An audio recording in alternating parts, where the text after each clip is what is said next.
Bak kısmında itiket yara. Onu. Almadım. Hemen otur.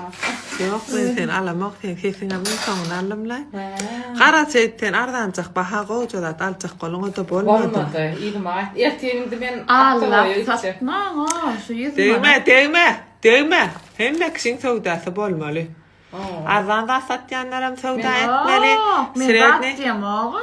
Allah satmam diyen 100 manattan yiyende baranda da şu 100 manattan alsın. Yok onu baransan bilyen 100 manattik koysunlar.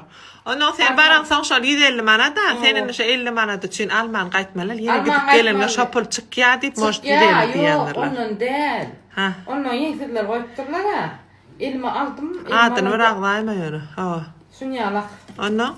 Elin aldın şey bir kısım oldu. Sen onun yankı 150 manatda 2 kısım yensin alacaktın. Şunu yani yensin alacaktın. Ne bileyim kalın ne Ağay men kompleks